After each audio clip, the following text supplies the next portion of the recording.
નમસ્કાર.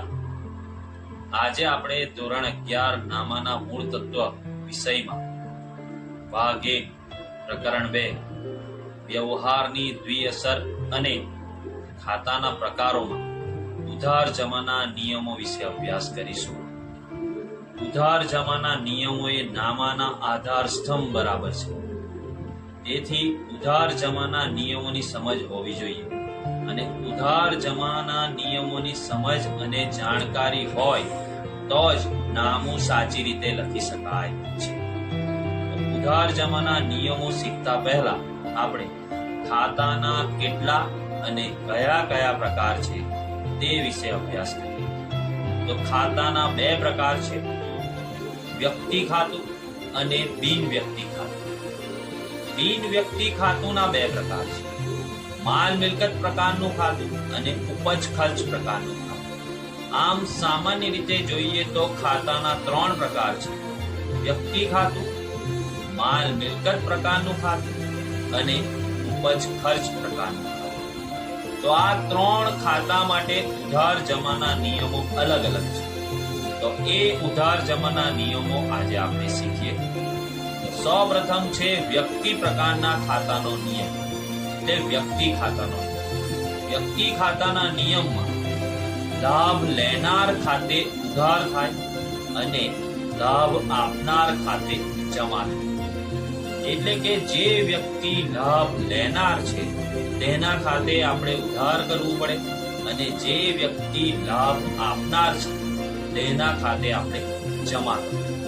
દાખલા તરીકે કોઈ વ્યક્તિ એટલે કે સમીર નામનો વ્યક્તિ આપણને 2500 રૂપિયા આપી જાય તો સમીર એ લાભ આપનાર અને આપનાર ખાતે આપણે જમા કરીએ.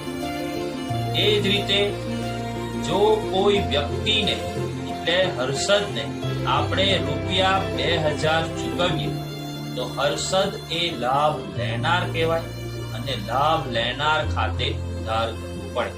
આમ વ્યક્તિ ખાતાના નિયમ મુજબ લાભ લેનાર ખાતે ઉધાર અને લાભ આપનાર ખાતે જમા થશે. હવે બીજો નિયમ જોઈએ, માલ મિલકત પ્રકારના ખાતાનો નિયમ. માલ મિલકત પ્રકારના ખાતાનો નિયમ છે, માલ કે મિલકત આવે તો ઉધાર અને માલ કે મિલકત જાય તો જમા.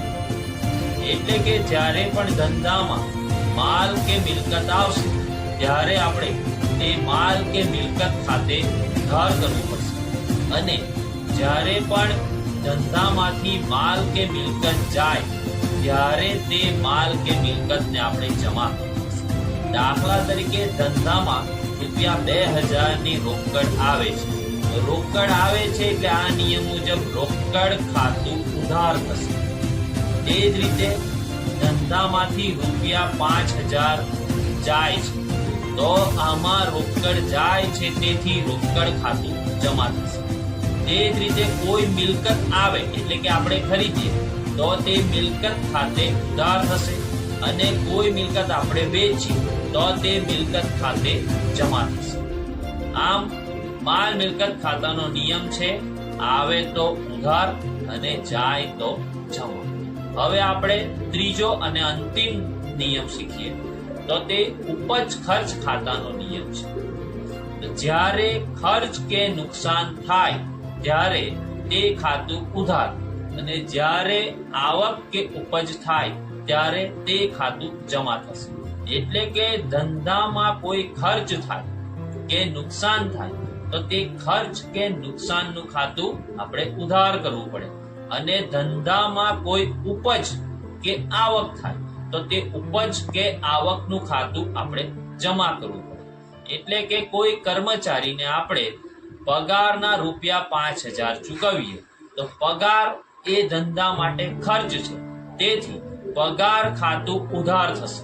અને તે જ રીતે જ્યારે ધંધામાં કોઈ આવક થાય, દાખલા તરીકે કમિશનની આવક થાય તો કમિશન એ ધંધા માટે આવક છે અને એ આવક થાય છે તેથી ઉપજ ગણાય અને ઉપજ ખાતે આપણે એટલે કે કમિશન ખાતે આપણે જમા કરવું પડે.